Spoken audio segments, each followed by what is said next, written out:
Hi, everybody. I'm Robin, and these are, oops, I didn't fix my little cat. These are my reflections. And today I am here to respond to Cody. Well, I don't know if I'm responding to Cody or if I just have some things to say about personifying decks, to be honest. But this is inspired by Cody over at Tarot Readings from a Bitch. Cody posed some questions about why people don't personify decks.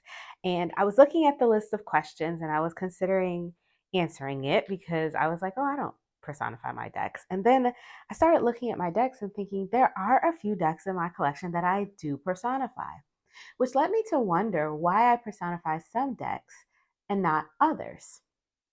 I couldn't really figure out why. I feel like there are some things in this world maybe we just maybe I just will never understand. Not we, maybe I just will never understand. And one of them might just be, I mean, there's like being able to tell twins apart. I can't do that. And the other one might just be tell why I personify my decks. I don't know why, or why I don't personify others. I have no clue. So I scrapped the idea of responding to the list, but for me, what I'm going to do today is a collection reflection on the decks that I do personify. So I have 7 decks here because Cody chose 7, so I'm going to stick with 7. I'm going to just keep it. I'm going to keep it 7, and I like that number anyway. And so I was thinking, yes, it's a thoughtful number. We're going to do a thoughtful prompt. And so here we are, 7 decks that I personify. So the first one is the last one that came into my collection, and it is the Secret Oracle of the Green Witch. This deck, and it was so weird because I was considering this prompt, and this deck just came into my home, and it immediately had a personality. It immediately had a personality. So if you don't know what I mean when I say personify decks, what I mean is some people give personalities to their tarot decks and others don't. And some of us you know think that they're, or we might call them he she. We might say that they are doing this or that, or they act this way or that way, and some of us don't do that at all, and we just feel that's not necessary, or even some people just even feel it's silly, right? And Cody posed some questions as to why, and or what she just wanted to know what was going on with that, right? And so I was thinking to myself, I don't really have a feeling one way or the other about personifying decks, but I absolutely personify some decks. And why? Why do I personify some and not others? Why are some of them just pieces of cardboard, and some of them absolutely have personalities? This deck had a personality when it jumped out the box. This card is this deck's personality. This deck is this woman in this card. This deck is, to me, this kitchen witch. And I could hear the voice the second it came out of the box, and it just started acting this way, and this card started stalking me, and I was just like, I like this card. I think it's beautiful. I don't think it's bad to see it all the time, but why this deck and not others? You know what I mean? Let me show you some of the deck. I do have a walkthrough coming of this. I'm still reviewing it and using it and all of that. But yes, I was thinking to myself, what makes this deck? Because this deck actually talks about, 3 different types of witches. It has the hedge witch, the kitchen witch, and then there's one other. I can't remember what. Maybe we'll see her. So why the kitchen witch? Why is this deck a kitchen witch to me? Why is this? What even is a kitchen witch? I don't even really know, to be honest. I guess it's a witch that likes to mix things up in the kitchen, concoctions up in the kitchen. But yeah, she jumped out of the box and she was like, "This is me." And she kept showing me this picture, and she kept talking to me in ways to heal my body, and to things that I should, talking to me about foods and things I should use to heal myself, and I don't know, she just did. And so now that's her personality for me. Now, I don't give my decks names or anything like that, but I know people who do. Well, I've known people who did, and there's nothing wrong with that or anything. But I haven't given this deck a name. I think this might be my only deck that I've even given like a archetype. But I do think that this deck is this kitchen witch, not a kitchen witch, this one. And so yeah, that's a personification for this deck, and that is the Secret Oracle of the Green Witch, deck number 1. Another deck that I have that I absolutely personified from jump was this one. This is the Black Lives Matter tarot from Queen of Wands Tarot.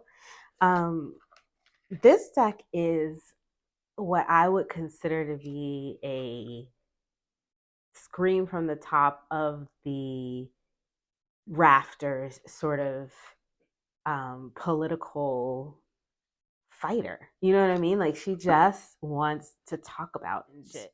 Not just be upset, but talk about that shit, and tell you what's really going on. She's honest, she's sharp, she doesn't suffer fools, and she's also wants to make a change. She doesn't just want to complain, but she wants to see change. And I like that about this deck. I use this deck when things are really bothering me on the political landscape in my country, usually. And I want to do readings around why. Why is this happening? What are people thinking? How can they possibly be this way? And this is the deck that I use for that. And she likes to talk about that. And that is the Black Lives Matter tarot, or my copy of the Black Lives Matter tarot. And that's another thing. Is my copy going to sound different than other people's copies? Like, if someone else has the same copy of the same deck, is it going to have a different personality? This is a question. You know what I mean? Like, I don't know. But that is what my Black Lives Matter tarot is like for me. So that's deck number 2. Deck number 3. This deck came to me with a very masculine energy, which I think is a personification. When I first started doing readings with this deck, it felt like there was a man behind it talking to me. So I used it for ancestor readings, because it felt like it was telling me that's what it wanted. You know what I mean? Like it wanted to speak for my male ancestors. Would I would choose this one normally for that? No, this would not have been my pick. The deck picked it for itself. You know what I mean? And I hate to say it like that because it sounds crazy, right? But I mean, all this shit is crazy. Cody said, Cody said, what did Cody say? She said, we talk to we use cards to make decisions or to predict the future or whatever we use them for, right? And that's not crazy, but giving it a personality, that's where we draw the line, And I laughed because I was like, I mean, that ain't no lie. Where's the lie, right? Like,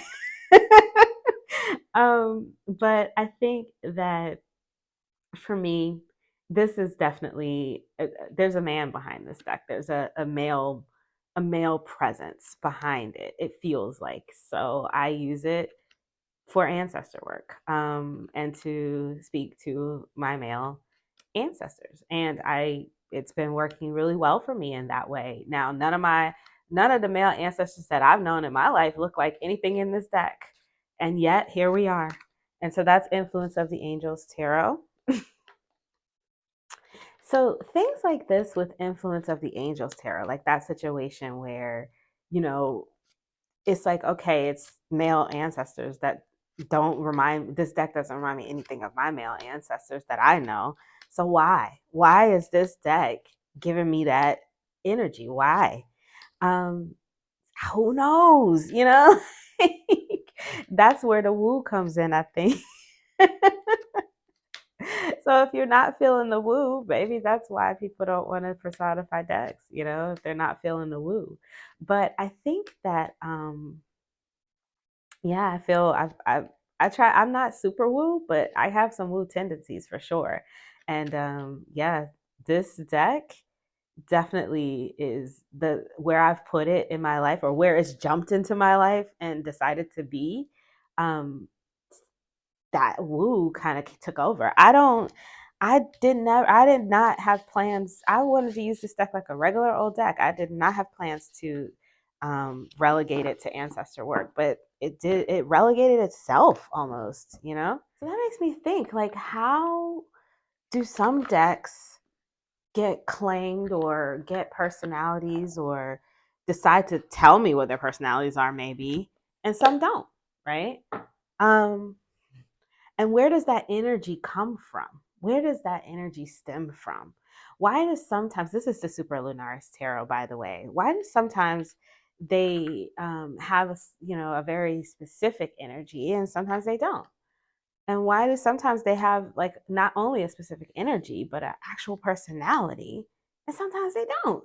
Most of the time they don't for me. I don't have many that I personify. I mean, there's these 7 and maybe a few more, and that's it for me. Um, I couldn't figure out why. I tried to answer that question for a good couple of weeks. However long this tag has been out, I've been trying to answer that question for myself. And I don't have an answer. And maybe I never will. But maybe someday I will. I don't know. You never know where life will take you. Never say never, right? This is a Super Lunaris Tarot. This is a deck that is like a sister to me, like a kind, loving, supportive friend. This is my buddy.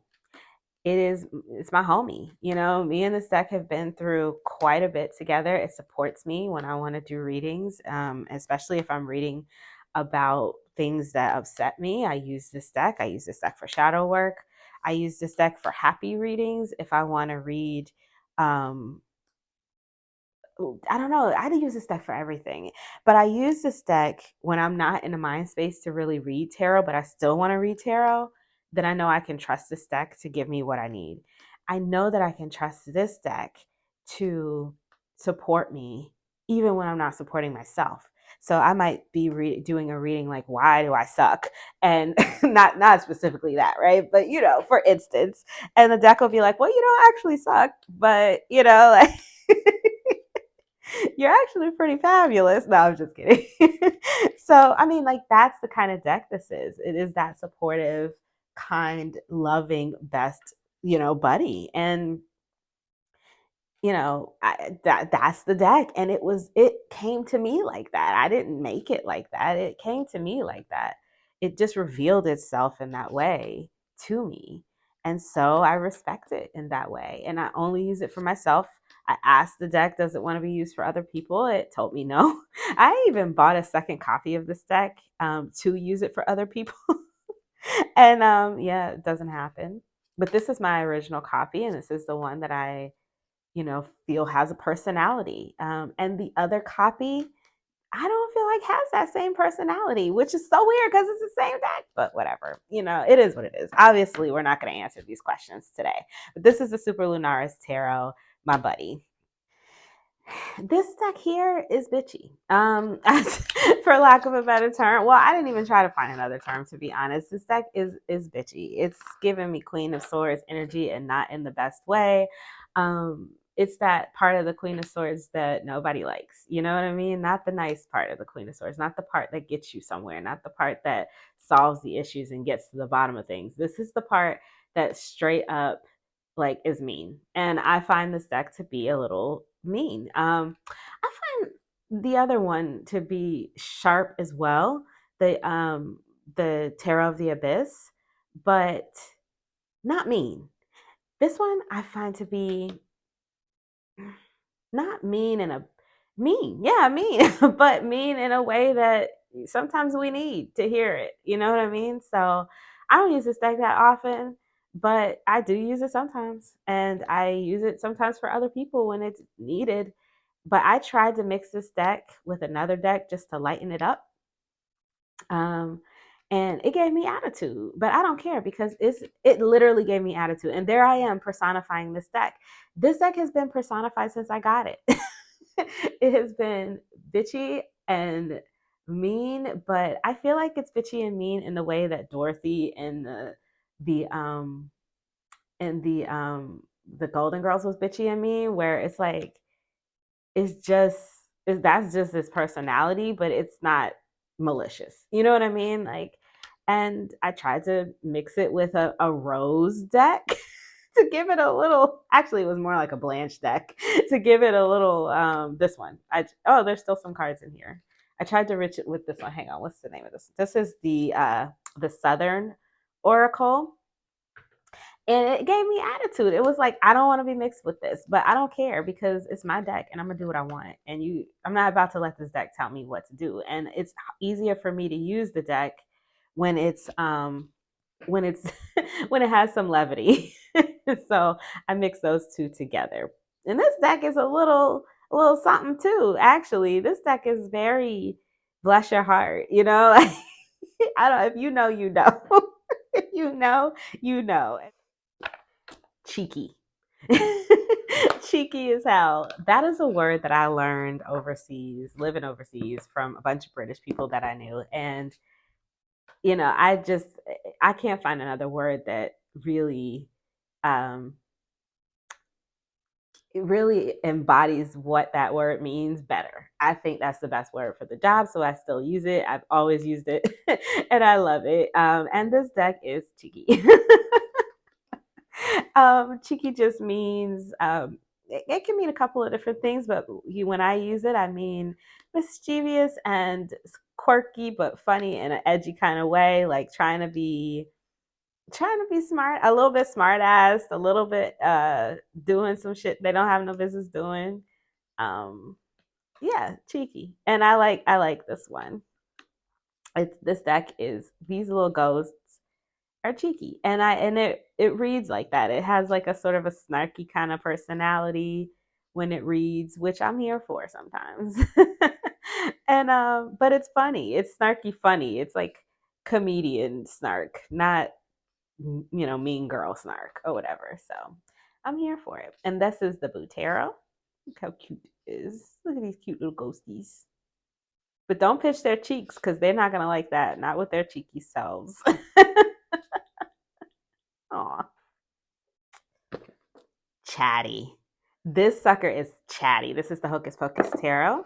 Who even is the author of this? I don't even know. They don't put the authors on their boxes. Ah, here we go. Minerva Siegel and Tori Schaefer. Illustrated by Dread by Dread.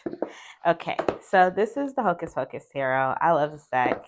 I cannot tell you how chatty it can be. It wants to talk, it wants to read, it wants to be out of its box all the time.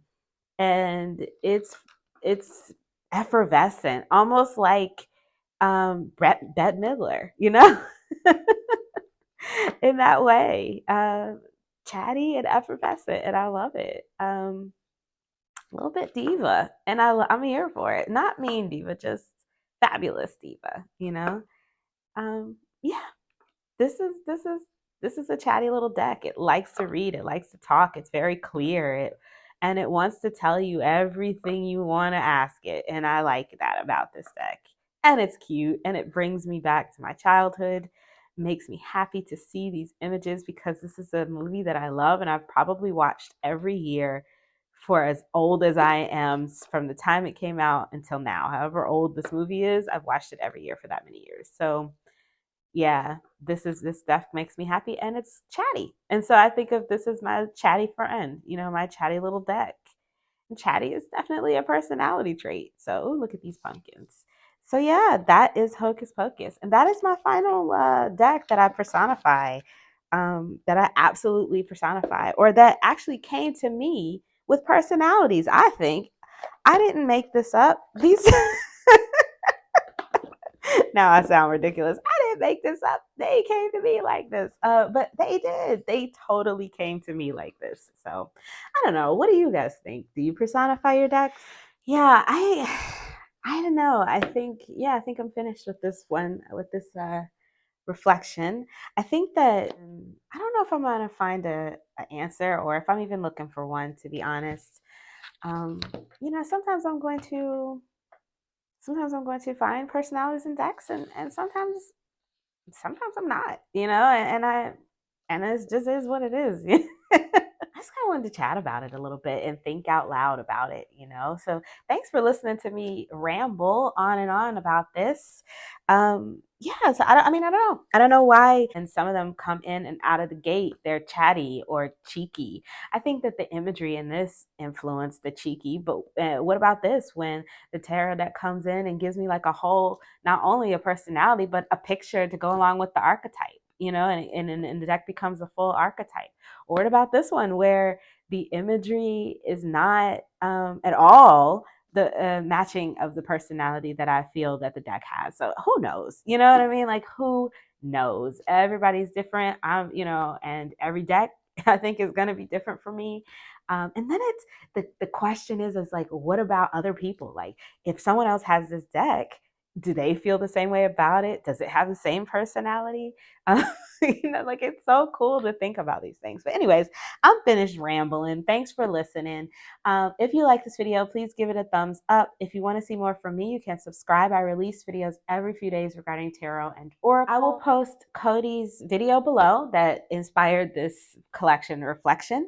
And I will also post below my playlist for my other collection reflections if you want to see any of them. And yeah, so that's it for me. So until I see you next time, stay safe and be blessed. Bye bye.